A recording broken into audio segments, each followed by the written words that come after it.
Okay. Okay, so anybody got any questions on that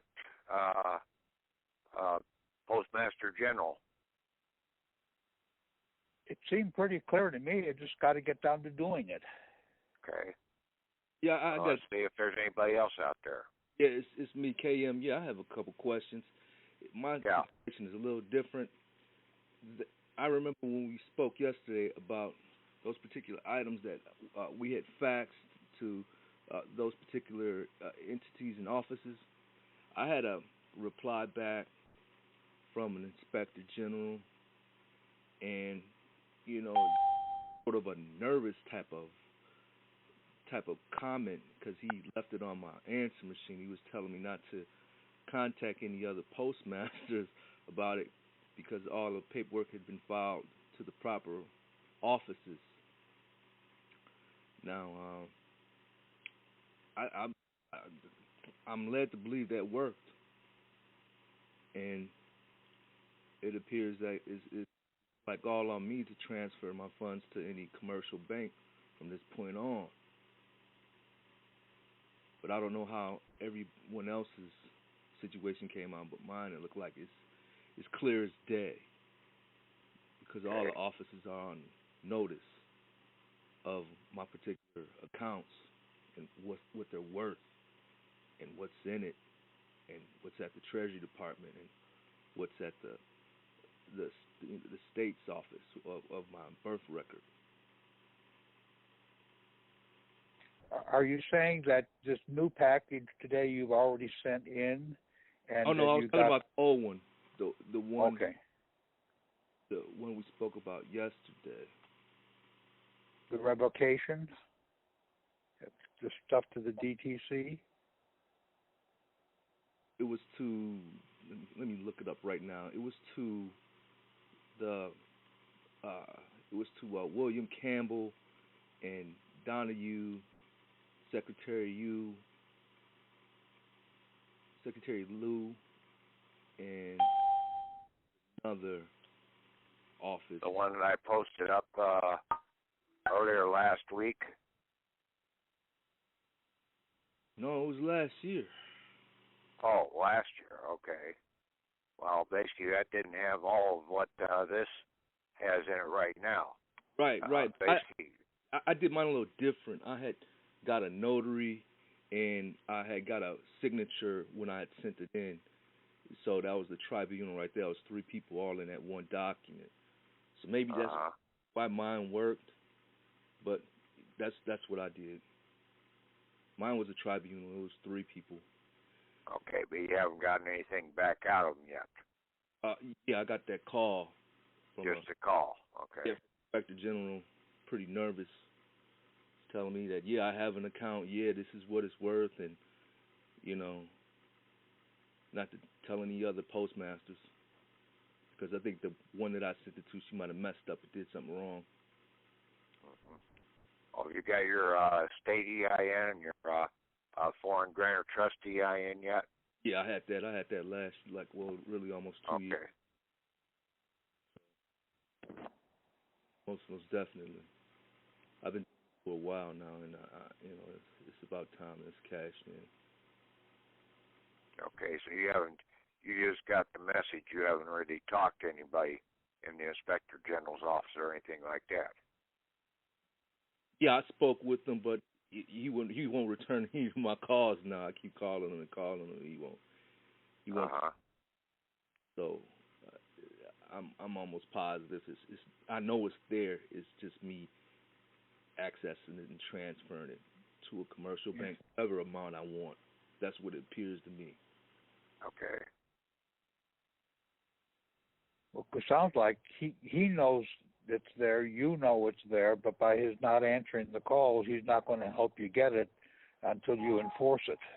Right, and I did. I had assigned him as an agent of my trust, and I had sent him a amendment to my trust with his name on it, the Inspector General's name on it, demanding him assist with his transfer. And once I emailed it to him, emailing his fax, I was gonna go right at him, and responds. And a matter of fact, he blocked my number. When I kept calling him. So, you know, I think he can only do so much, and you know, right now it's at the point where he can't do anything. No, I wouldn't sit back and wait for them or anything like that. The only way to get this is to keep after them. Exactly. Okay? And then you get that Form 56F in.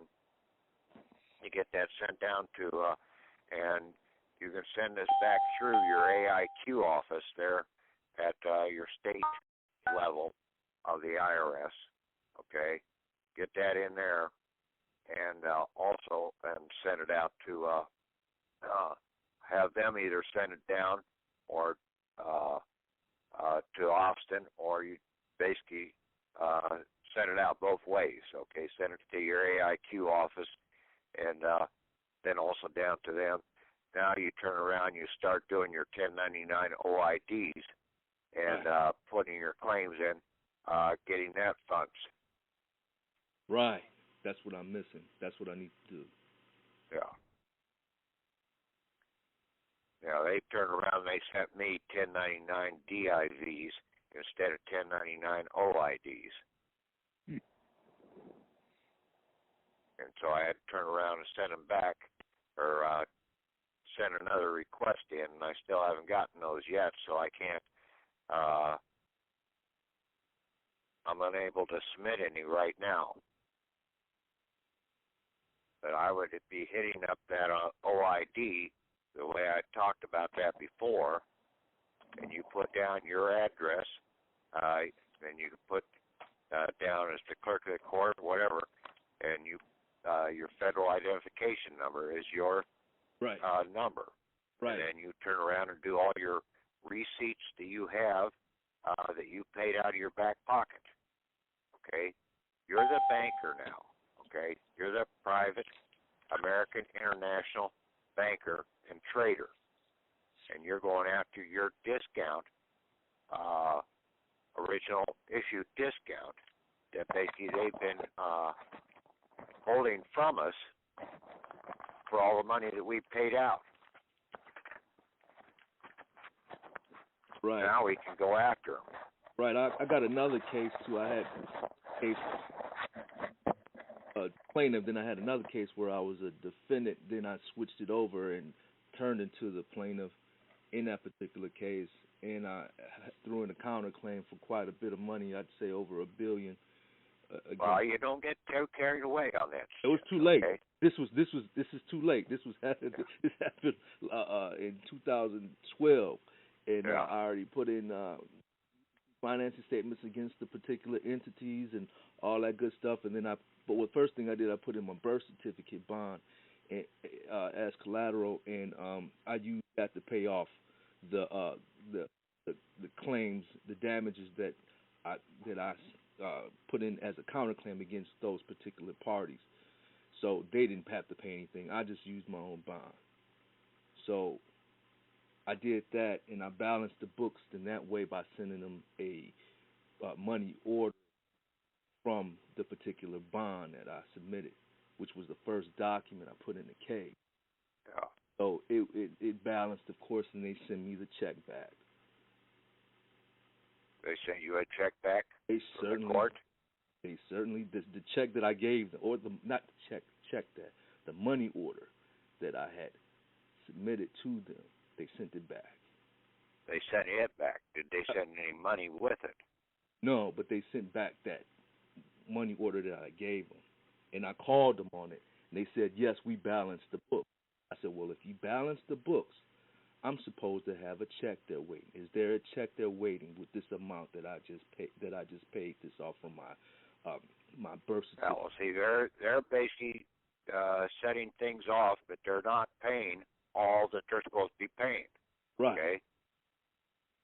Right, and that's what. And I checked her on that, and she was like, "No, she's like, at this time." She said it. She stressed that at this time, there is no check here for you.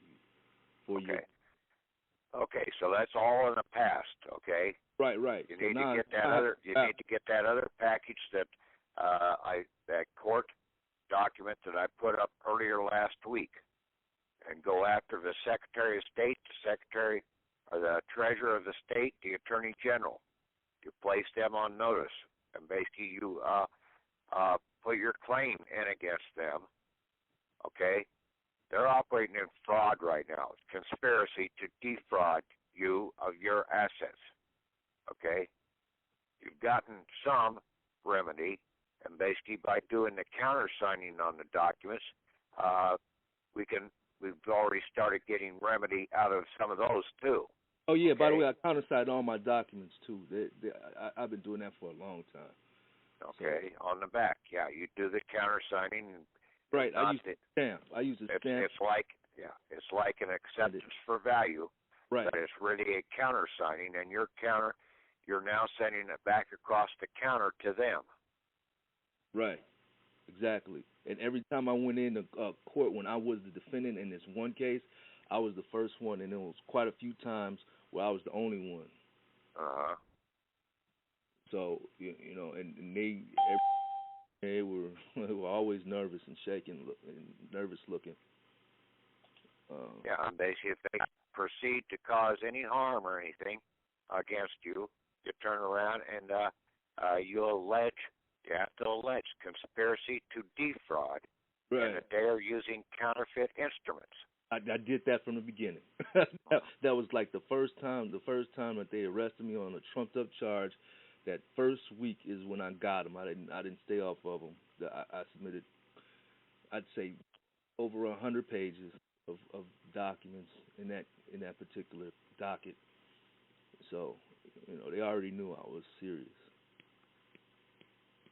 Right now I'm on the banking side trying to collect it. Okay. I'll just start doing your 1099 A, B's, and C's and OIDs. Right. Putting them in, but you need to get your Form 56 in and into the IRS. You need to pretty much look at that court package that I sent out. Okay. Okay, I'll do that and again. Get those but I got a in. fix in there already to that Austin, Texas IRS. They already have that. They have that. That was signed like 3 times. It was a tribunal on that signature too. A notary, my signature, and then of course their signature, the return receipt signature on a certified mail that I sent to them. And it was all like in a state, a trust estate affidavit and an amendment which I use because I already have a trust established, living trust established. So every time I send a document, it's with that particular format, like an affidavit form, but it isn't an affidavit form because it's my trust. It's my trust. Okay. And okay. Anybody else out there with any other items? Questions over the package? Great package. Going to the Postmaster General, because what we have in this country is 2 different banking systems. We have the postal banking system, and we have the post office banking system. The post office is the de jure banking system, or the real asset banking system that we need to be operating with. The postal system is the dead money system out here. And the statutes have all this information if people would only open their eyes. I think I said last night that basically they set up the safety deposit boxes under Lincoln before they assassinated him. And that was those safety deposit boxes were really the post office boxes that were in the post offices back in that day, because they didn't have the mail delivery out there the way they do now. And then they started moving the post office boxes out to the rural boxes for delivery of the mail. And then they turn around and they later on, even this is after the bankruptcy and everything, in the 1950s, they started assigning the 4-digit numbers after they set up the zip codes. So they started giving everybody their own bank routing number, okay? Safety deposit bank routing number in the post office system. But we need to go and approach the Postmaster General to bring forward our dead corpus accounts and move them over into the private.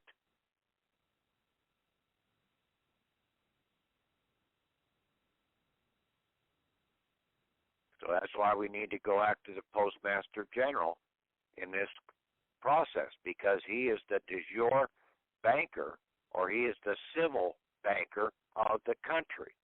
But he's also, and see, that civil banker is not a cabinet position. He stood separate away from the president of the country. He was never under the president. Now, the postal system that they brought in 1871, in the 1930s, they set up a postal cabinet position that is under the president, under the counterfeit organization.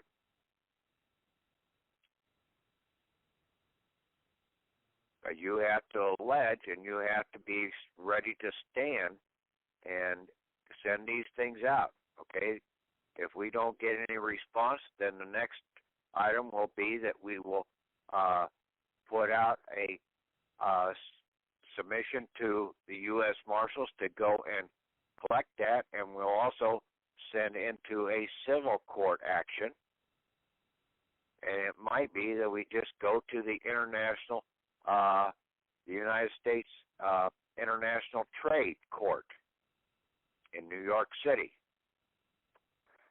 because they do not have the blindfolds on. Their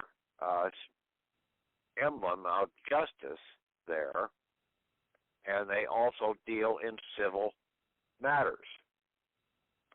And we will go in as a clerk to clerk entry from our clerk of the court to their clerk of the court to make the request as a writ of assistance from that court.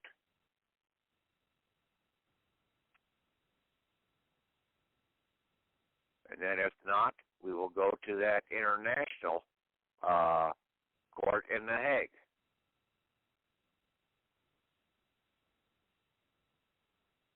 We shouldn't have to do all that, but basically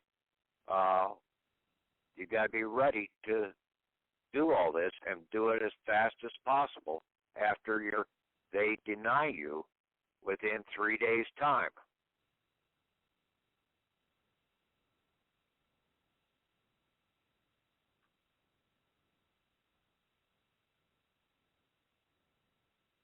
So anybody got any questions now?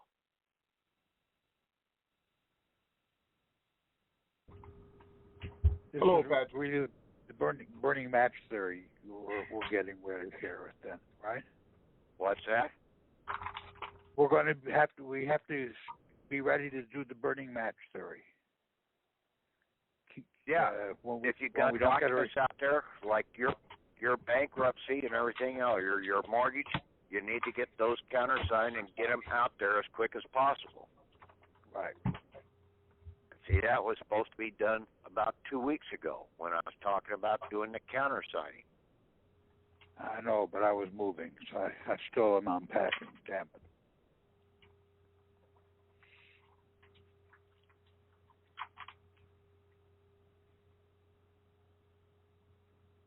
You don't sit around and wait for anybody else to get results. You've got to get out there and get your own stuff going, okay? You look over the documents. If you think you understand what the hell I'm saying, then make them, put them into place.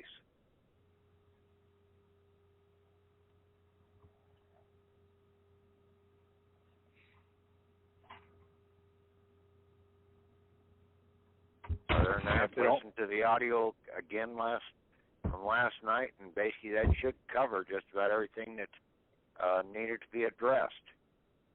And then now you should be able to read the package and read what I have to say. And basically, I think it's all pretty much straightforward. In a lot of cases, all you have to do is put your name and everything on them and get them out in the mail. Get them out, fax them out, get them in the mail.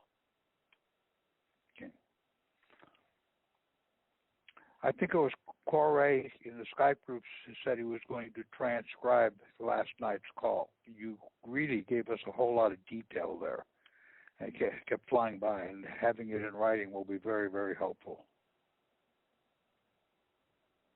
Okay, hopefully people pick up on all the different statutes that I was addressing in the process.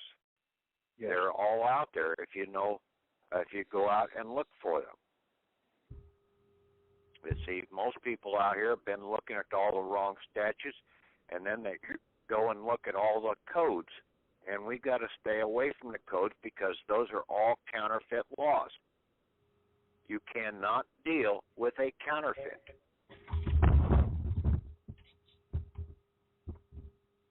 You give credence to a counterfeit and say, oh, that's a valid law. No, it ain't.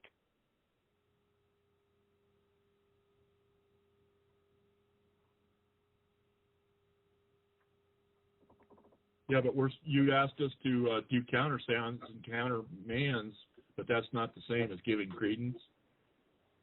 No, you're just allowing them to set off the items, like a driver's license. You have a traffic ticket, okay, and you do a counter signing on the back of it. You send that into the clerk of the court. You don't go into court, okay? You send it back to the clerk of the court. You get something from the IRS. You do a counter signing on it, and then you put your countermands and your counter claims against that on the back of that instrument. Send that in to them. In some cases, you'll say, okay, you supply the proof, where you bring forward the instrument that basically says that I have to pay any taxes, or that I have to pay that traffic ticket. I allege that you are operating in a conspiracy to defraud me, the living. But you need to also have your affidavit in place of who you are, that you are not the fiction. And now with that affidavit, you should be able to see that you have enough information now to support your claim that you are not that fiction. Because they put you under the certificate of live birth. That is not the original birthing certificate. That is a counterfeit. Like I said, baptismal certificate. It's a counterfeit. You were baptized in blood when you were born. Baptism by water is a counterfeit. The church has done this for over 2,000 years now. Getting everybody to believe something that is not right.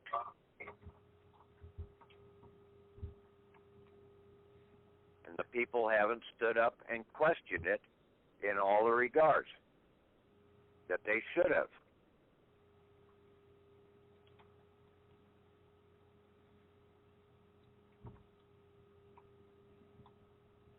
How can they charge you as a criminal when you have not caused any harm whatsoever? It's because their laws are criminal. They're counterfeit. They're the ones that are the criminals out here.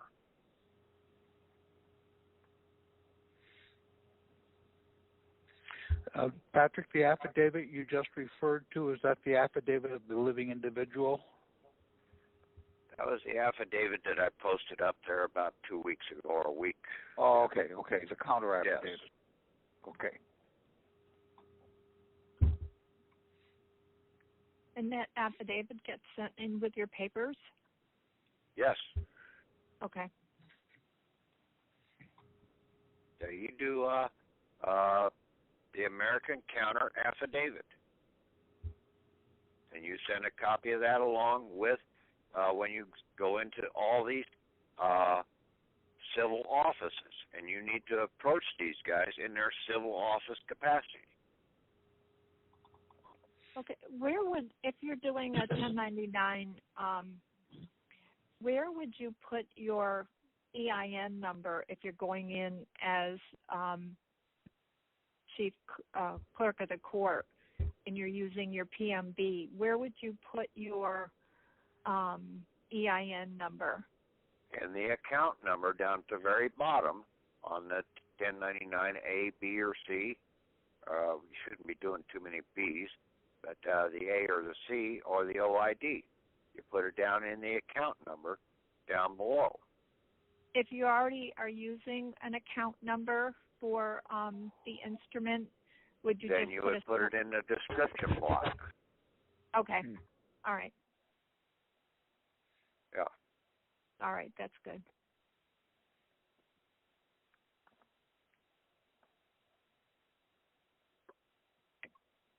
Yeah, in most cases, it's the key one is going to be that foreign grantor trust EIN. Okay. And would you use that most of the time? I would use that primarily especially when you're going after with your OIDs. Uh-huh. To get the receipt back, because that now is in that came out of Philadelphia, and that should be the de jure transmitting utility number in their system. Okay.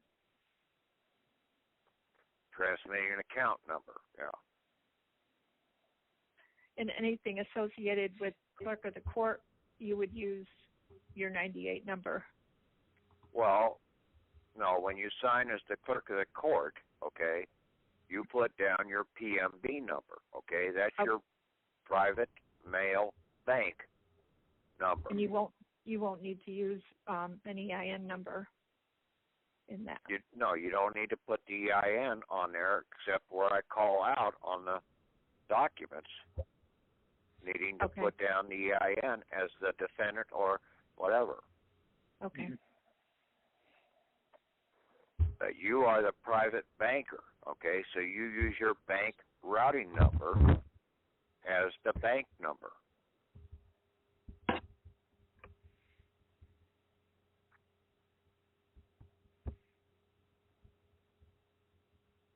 Okay, I think I understand. Okay, yeah. Take a look at the affidavit again, that American Counter Affidavit. Mm-hmm.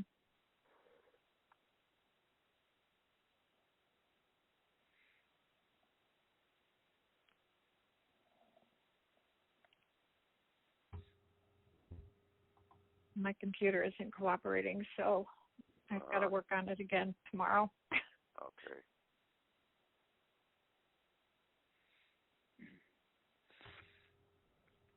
Yeah, Patrick, I remember I sent off on my mortgage in December, and about 30 days after that, I got a letter back from Wells Fargo saying that they were looking into my inquiry and they would need more time to respond to it. And then I got a second letter. I just got a second letter saying they needed more time to respond to it, but they would have a response in 2 weeks. So evidently I really do need to get this revised stuff in there to stop whatever they're trying to do. Yes, you need to keep pressure on them, okay? 3 Right. days. 3 days is a banking transaction. Okay? When you do this is a banking transaction, they now have 3 days to respond. And then if they don't respond, and if you got a response back from them, you do a countersigning and say, you go back after them. You get it out of your hands. You don't sit and let it lay on your table. You need to keep hammering at them. Say, well, basically, that is unacceptable. Okay? You had 3 days. I will take you to court. Either this thing is settled now, or basically, I'm going to bring out charges of harm against you in a civil court action. And then you hold your own private court, okay, because you're the highest court in the land. You have a tribunal, okay? You sign your signature. That is your father. Your right hand is your son. Your left hand is your Holy Ghost, as they called it out in the Bible. Father, Son, and Holy Ghost. Your 3 persons that you need to have for a tribunal court ruling. I am, I am, I am.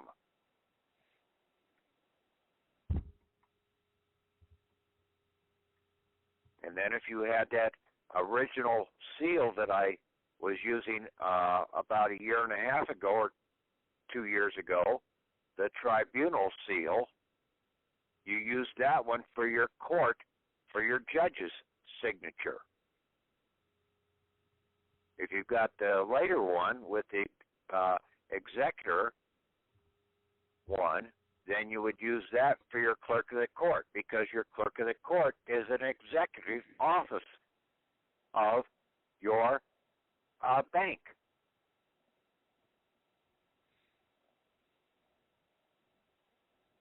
Cashier. I mean, read the definitions that I put up there in that overt conspiracy document. All these documents that I put up here within the last 2 to 3 weeks have all this information in there. And it's all right out of the definitions in the words that are out there. Cashier, counter signing, countermand, counterclaims. Now pull up that overt action document, and it should be all right in there.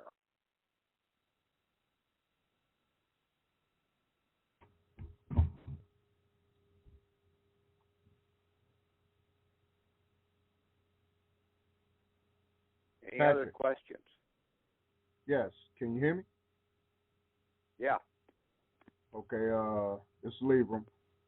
I just wanted to ask a 2-part question. One was the old 56 form. So what we do, we just send in this new 56 forms, because I sent in a lot of the forms that you had before. Yeah. I basically sent it all in, and so I'm just gonna send in the 56F to the what was that, the AIQ and district attorney. Well, yeah, you send them in primarily to the AIQ or to that Austin, Texas address. Yes. And so I don't have to do the regular 56, just the 56F, because all the things that I sent in before is showing an action of intents. Yeah.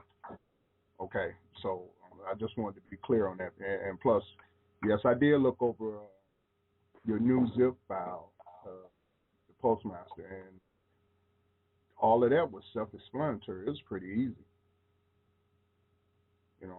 and all I have to do now is just add in your American affidavit counter. So I'll just add that in along with the paperwork that I'm sending in. Okay. And the other part is to sit at the kitchen table and hold my own court and go ahead and file a claim against them, because but all the papers that I sent in, registered mail, all of that other stuff, is showing intent. So I have the proof of that. So once I sit back and, file a claim against them for not taking action on doing their service job that they have. That's pretty much it, right? Yeah. Okay, that's what I wanted to know. Thank you. Okay.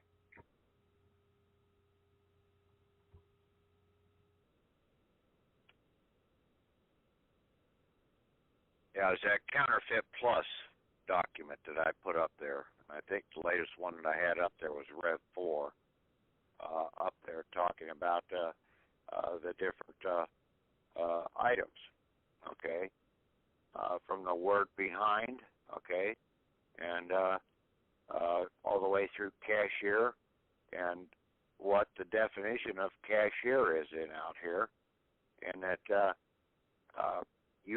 if you do not do the countersigning on the instrument, then you are depriving your indemnifier, your dead fictional person, from being able to get the payment to do the set-off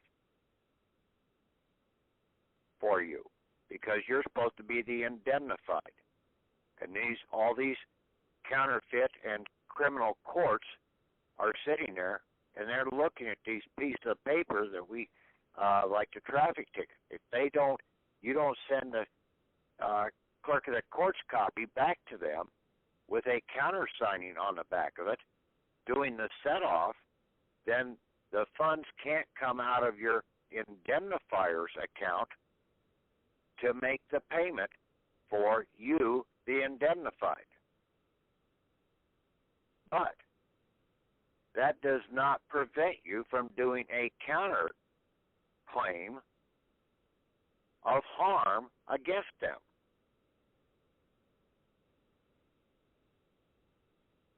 You add that on. You put additional claims in there. And now you slide it back across the table. Now it's in their hands. And in a lot of cases, they're going to try and dismiss this thing and get it out of their system because they don't want to have anything to do with it.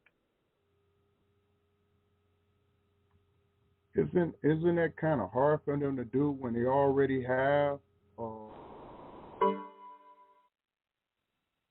fax notices and also received a hard copy of registered mail to them in which they signed it or stamped it? It's kind of hard for them to ignore that, isn't it? Well, they will try and ignore it to get you to ignore it, okay? Mm-hmm. No, yeah, they're still gonna utilize the bonds and everything when they shut down the court case, but basically they're going to get you to walk away and leave your share of the stuff on the table. Right. Which you explained that before, because we're not really supposed to walk away. We're supposed to stand there and tell them, "Hey, where's my share?" I want to see the completed transaction. Right, because the invoice, you told us about that before. Yeah, I want to see the completion of this item. Yes. I mean, because the only thing they can do is threaten you or try to lock you up.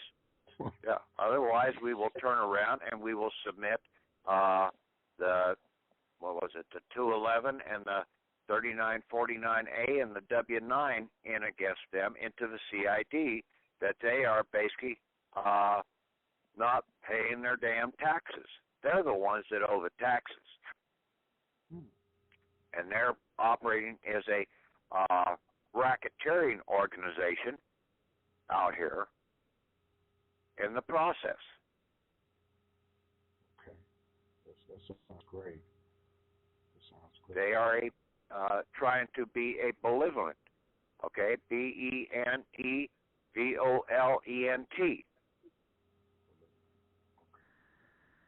And basically that means that they are trying to claim that they are a charitable organization and that they do not have to pay taxes.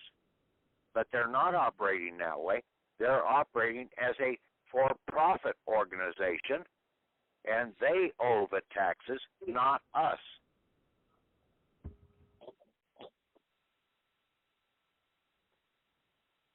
Well, that's pretty much what Obama said. He wasn't talking to us. He was talking to the people that work for their agencies. That they are the taxpayers. In so many words. I mean, I was listening to it intensely, and I said, "Wait a minute, this is something what Patrick said." But it just took me a moment to figure that out. Yeah, but it's not the people that owe the taxes. Right. It's the government and all the other organizations out here that are utilizing our funds. The military complex.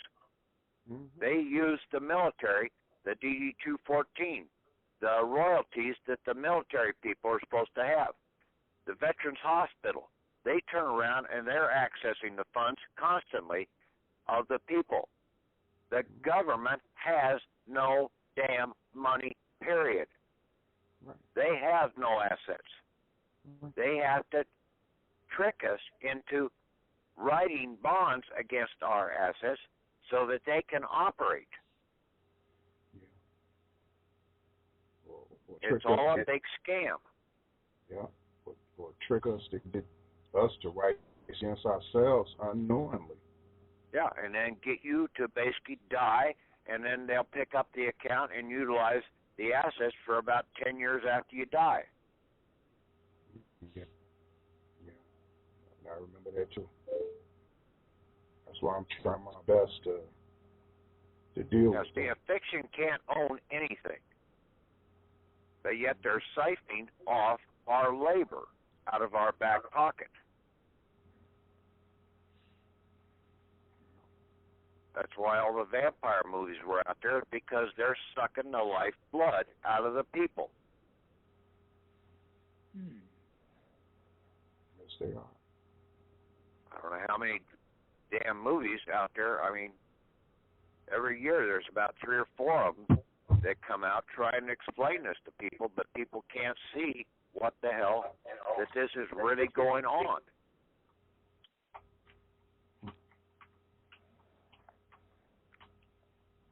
Are they really trying to explain it, or are they gloating about what they're doing? Some people are trying to explain it in the movies, okay? Yeah, okay. But people don't understand that, okay?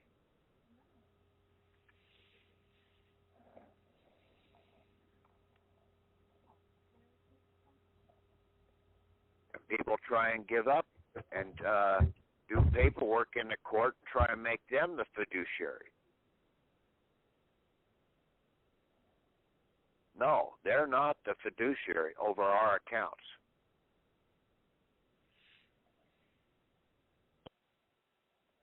They're the usuries of our accounts. And we are the only ones that can stand up to them and shut them down.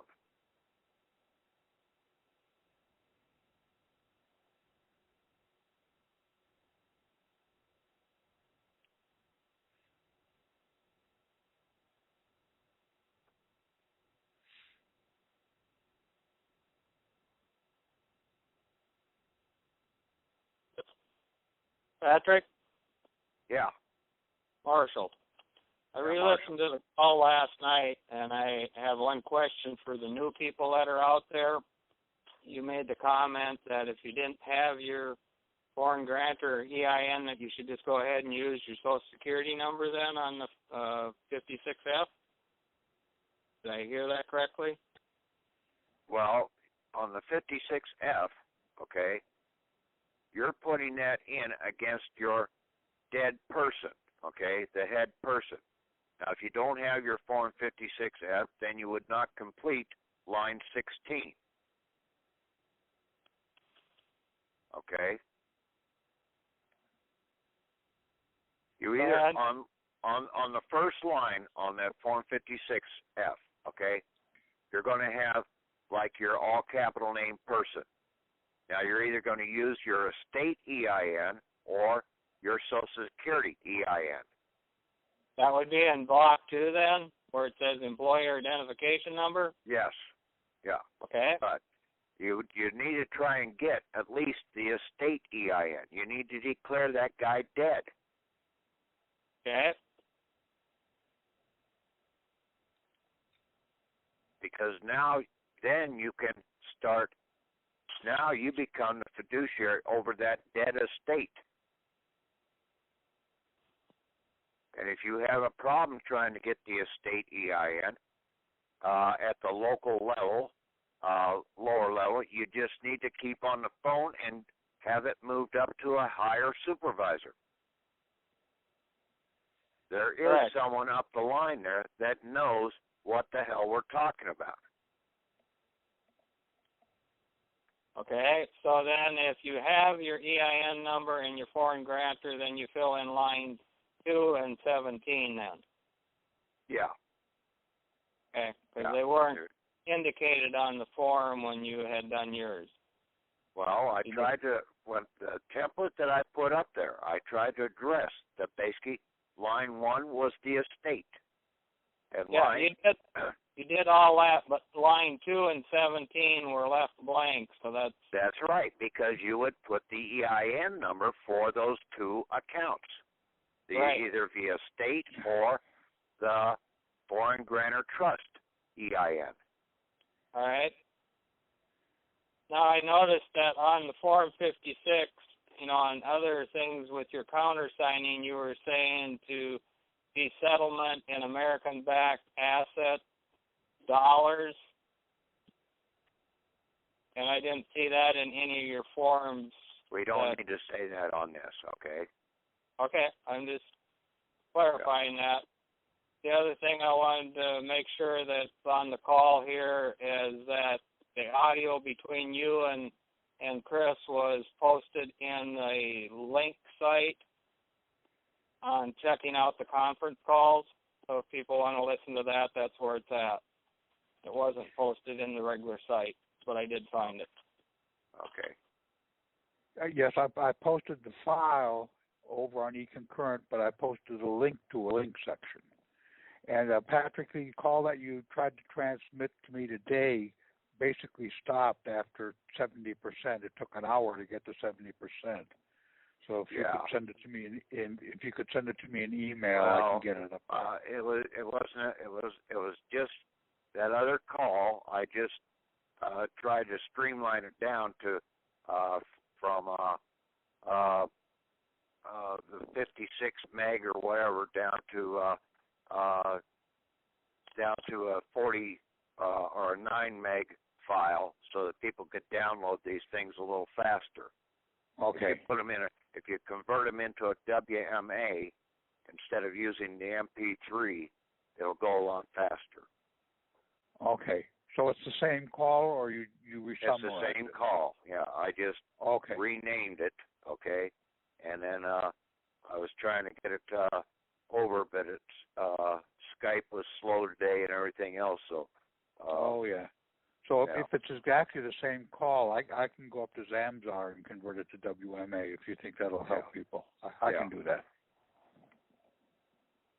Yeah, because some people's internet connection and everything is pretty slow, and sometimes, like I was trying to download that other call, and I had to restart it about 3 times before I finally got it to run through the whole time.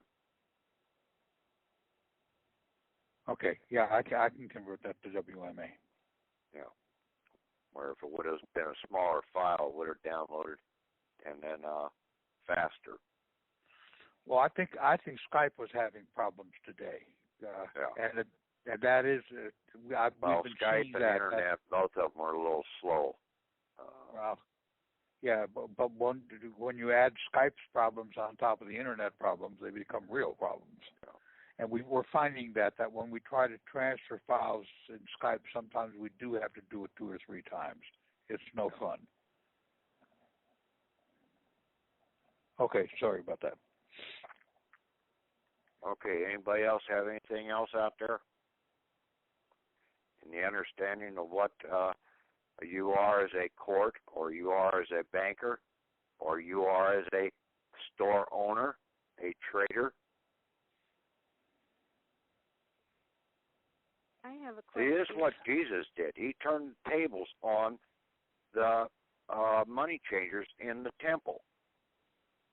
He sent it back across the counter to them. That's how he turned the table on them.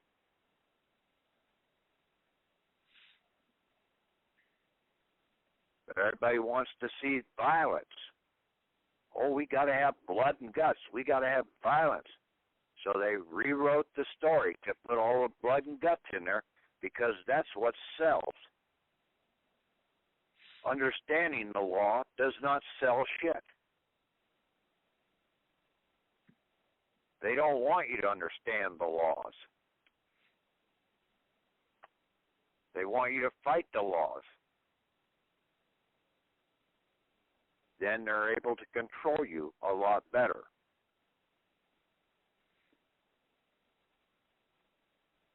I have a question. Yeah, go ahead. When I got the EIN number for my daughter, who is deceased, they want me to fill out a 1041. Is that what I should do? Do I send in a 1041 now? They want for what? To send in a, okay, have you gotten any payment out of them? Okay, have you done any 1099 OIDs or 1099As or 1099Cs? No. Huh? No, I haven't. Okay. Then basically you just put down 0 in there and send the damn thing into them. Okay. Okay, That's but what I thought. here's the deal, okay? Now you do the Form 56F, okay, as you come in as your clerk of the court, being the fiduciary over that account, you've got to go to the right door. You do not go in the front door. You go in the back door. Where is that? So the back door is out in Ogden, Utah. It's the address that is there that has the PO address on it. It's down under foreign because you are foreign to them. Everybody else that's going in the front door at Ogden or at Cincinnati using the 1041s or the 1040 forms, you're going in the public door. Okay. At the post office. Okay? The postmaster comes in the back door. They don't go in the front door. Patrick, is that the Foreign Communications Post Office Box 409-101? Whatever it is on the address. I think you said that earlier. Yeah, Ogden, Utah for foreign possessions, Post Office 409-101 at zip code 84409. Yeah, so that's for the 56F. I'm here for the 1041. Well, the 56F goes to Austin, Texas. Okay? And there was an address out there that we posted up before about where to send forms to begin with 5.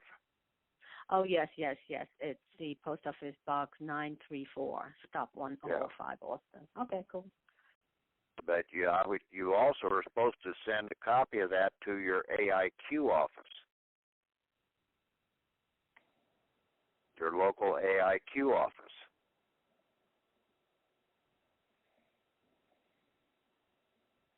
What's that again?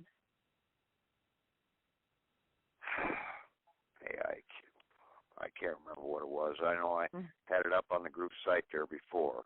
All right, I'll look back. Yeah. It's something query. Quality. Oh, quality? Yeah. It was insolvency and quality and audit? Yeah, something like that. I can't remember what it was. Trying to find my... What was that post office box in Austin? Hold on, I think somebody had posted it up yesterday. Are you in the Skype group? No, but I think you posted it there for me yesterday. Yeah, he did it at 5:31 yesterday. I can copy it and post it again. Okay. I just did. Well, then I'll go look at it. AIQ stands for Advisory, Insolvency, and Quality. Okay. Okay, and there, that you could call up your. Normally, there's a IRS office in your state capital, or if you're in your district or whatever, and you call up and ask them for the address for the AIQ office. Or just send it into that address, but make it marked attention to the AIQ office as the IRS Advisory Group Manager.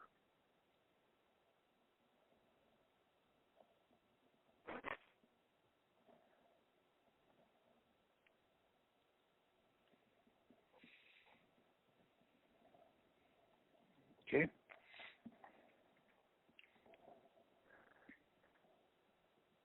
Okay,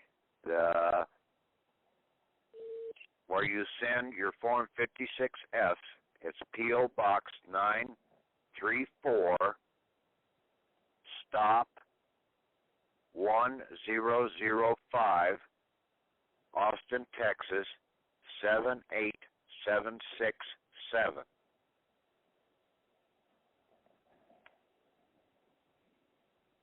And then when you send your 1099 OIDs in, you send them into the Department of the Treasury, Internal Revenue Service, Austin, Texas, 73301-0010.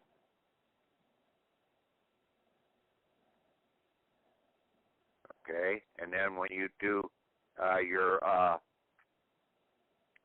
1040 and 1041 tax returns, you send them into the Internal Revenue Service at P.O. Box 40901, Ogden, Utah, zip code 84409.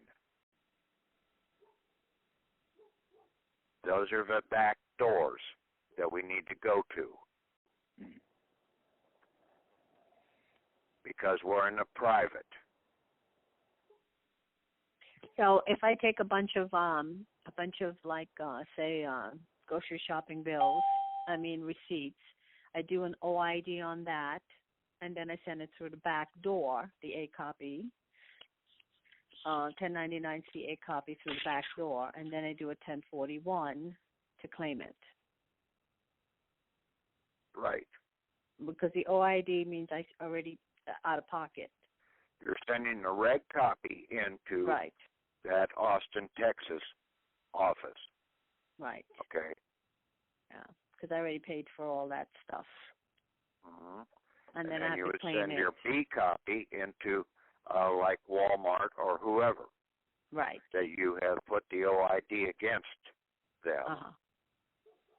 And then you can turn around and put your claim into that Ogden address and address this. But you sign now, you have a title to put down on your documents, and you are coming in as the clerk or cashier clerk of your bank under your PMB number. That's what I sign on the back of. No, you would sign down there where, like on the 1040 form. The 1041. Where you're coming in as the representative. You're Not signing as the clerk. You're signing as the fiduciary. Right. So that's the 1041, not the 1040. Well, either one. Okay. Right. Okay. Yeah. Gotcha. And that would go on through the back door to 1041. Yeah. See, all these people who are doing the 1040 forms out here right now, using just the Social Security number, they're going in the wrong damn door. Yeah, I got a frivolous. I got two frivolous filing, $5,000 each. so I'm just going to disregard that and do the affidavit that Oh, you told now, us. right, wait. Did you get a notice that they were going to do that, or did they actually put a claim of $5,000 against you? It's a notice. Hold on, I have it right here. Yeah, it's a notice. It's not a bill or anything. It's okay. That's a notice. You turn around and do a countersigning on that and say that this is BS, and you put your affidavit in there and say that basically you try and go after my account in any way. Take that notice that I put down there on that on my writs, okay? Yeah. That I have there that says basically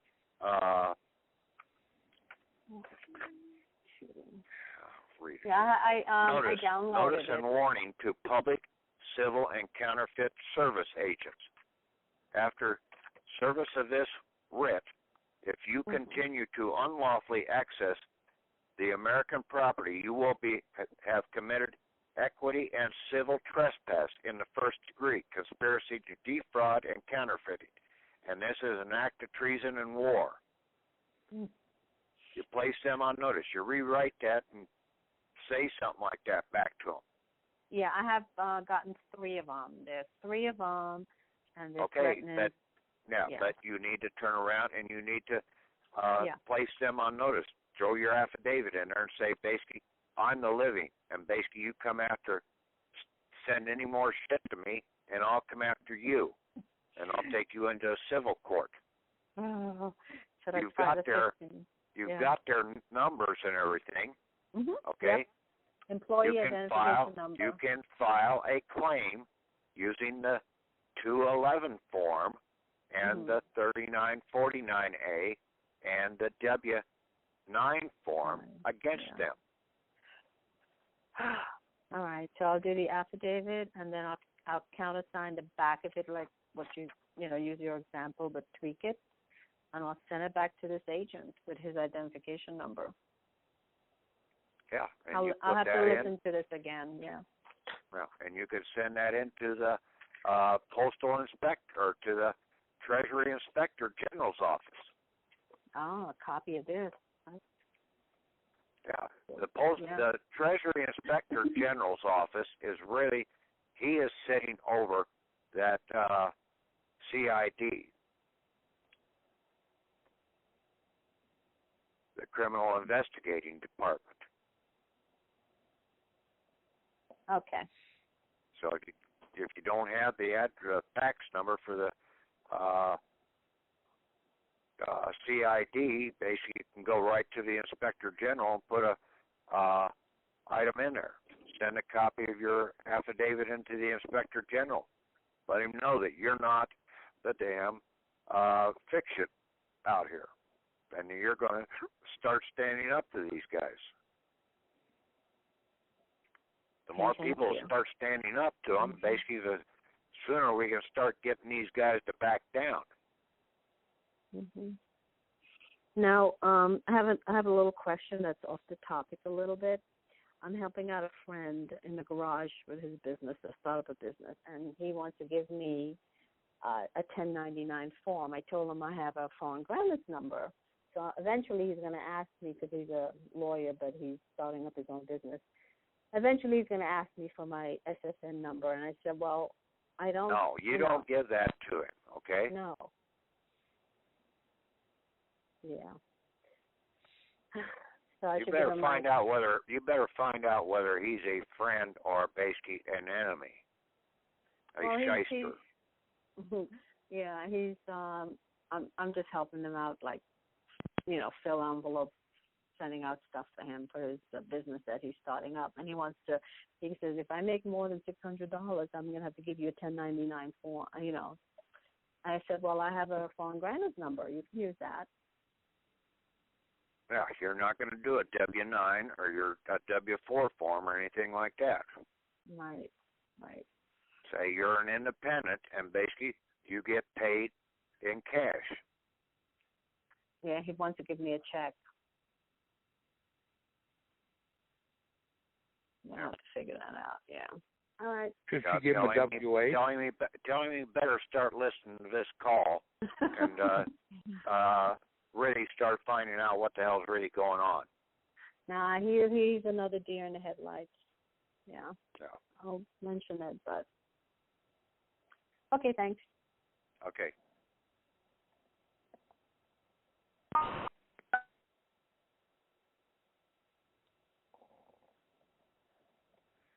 Patrick, I have a question sort of like that. I was talking to some people who said they just received a 1099-C from the bank saying that their mortgage had been canceled, and they also received them from credit card banks. And they did receive the copy B as the debtor. And I gather what's going on there is that's the bank is trying to get them to pay taxes on this. Yes.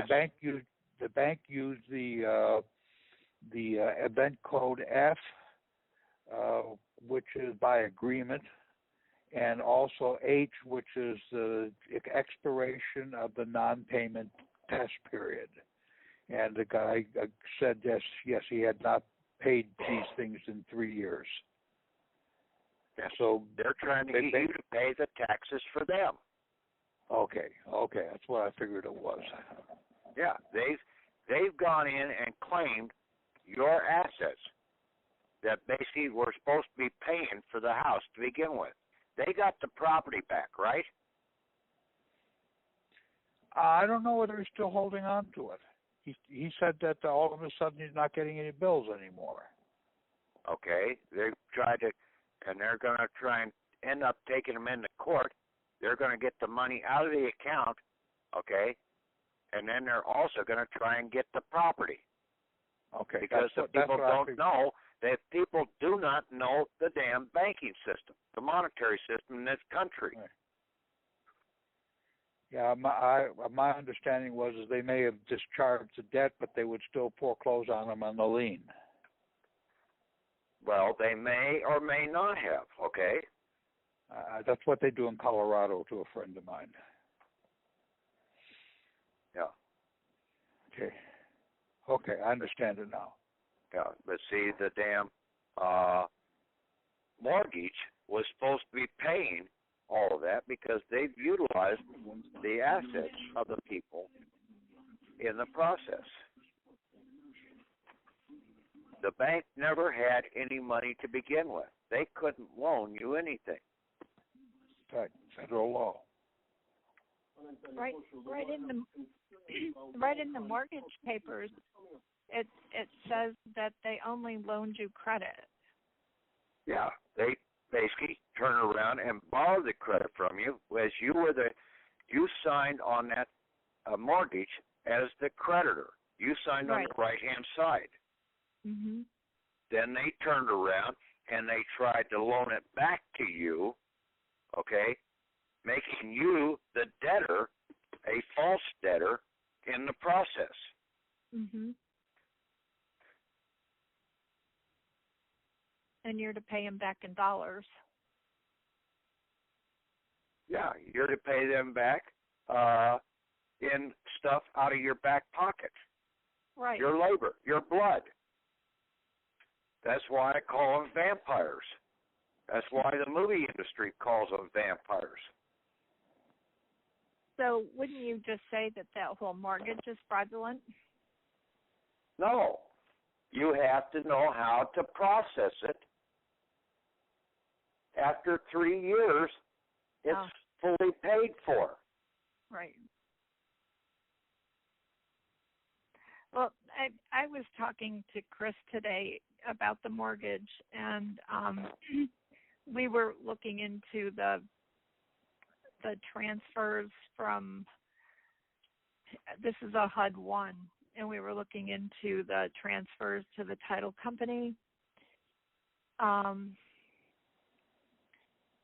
And he was talking about that they actually balance out the money that they give you, or where there's like this double entry booking system where they actually embezzle, the state embezzles the money from your Social Security account.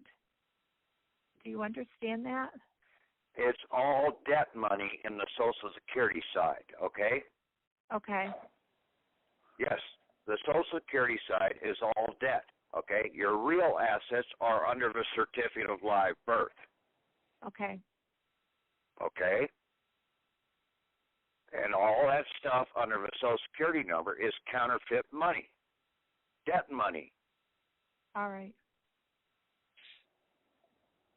And so you have to know, and I've been trying to explain this monetary system out here for years, that people just can't get their mind wrapped around it. And it's right in the definition of comptroller, talking about bonds that they have to be settled at the end of 3 years for the comptroller of the currency in Bouvier's law dictionary. Maybe I should go back over that and read it. Yeah, a lot of this stuff is right in. People are looking in the wrong stuff. You're going and looking at the codes of law, and the codes of law ain't going to tell you the out. And there's too damn many of them anyway, okay? Like I tried to explain to people, the Department of Agriculture, if you go into the codes of law about the Ag Department, the CFRs and the United States codes, and then the state codes, you're going to have almost a library in itself. Mm-hmm. You'll never be able to read them all and understand them, because one is going to contradict the other in a lot of cases.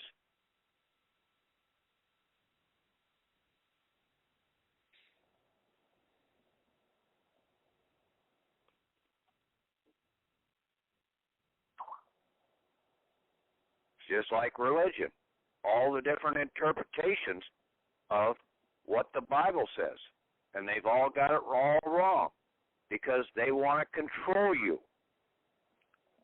It's all about controlling. You have to know one simple thing, whether it's right or wrong. And basically you live by that, and you're out in the laws of nature.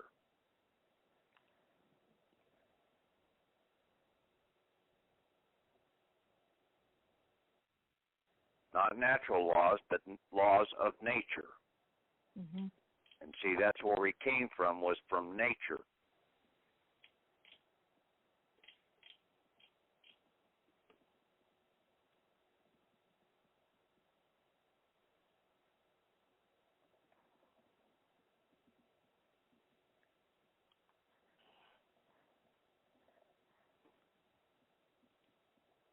Well, see, they try and claim that they gave us rights with the Bill of Rights.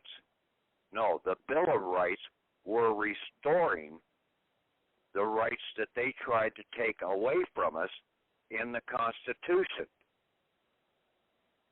to try and clarify those and give those rights back to us that they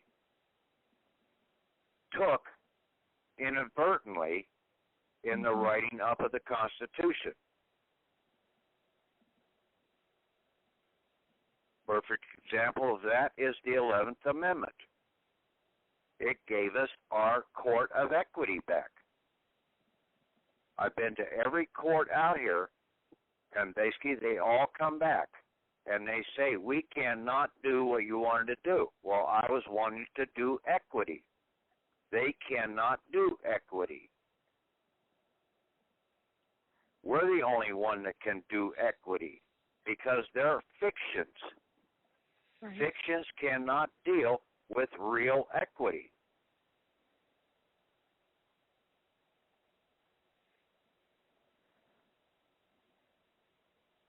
They can only use counterfeit equity.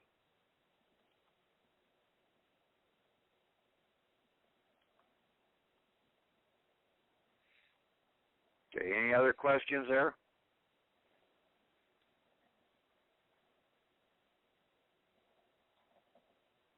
I guess not. Anybody want to ask something?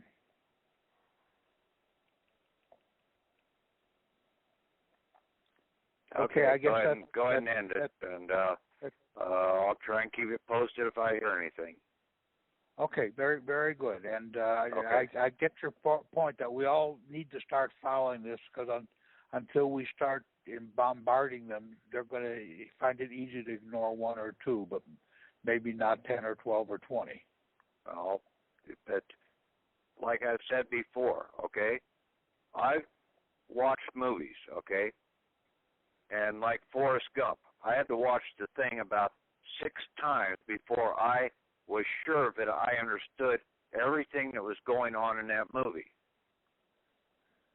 You need to do the same thing with these audios out here, because, yes, there is a lot of information that I'm throwing out here for some people that haven't had the time to sit down and go through all this.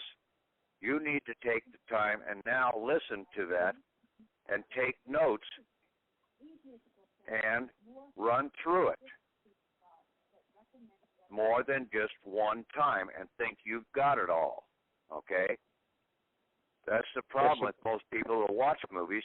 They watch it one time and they think that's the end of it. No, they missed 90% of what was in that first movie, watching of it.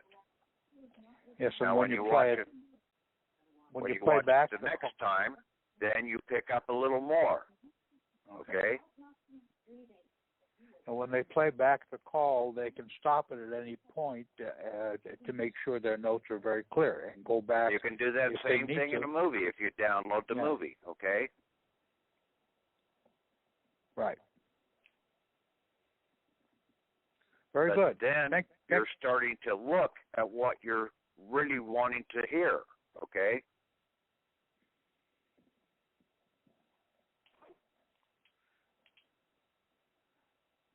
Very good. Thank you. Thank you, Patrick. Okay. Thank you, Patrick. Okay, good Thank night. you for everything. Okay. Good night. Bye. Thomas? Hey, Patricia. Yeah? Are you still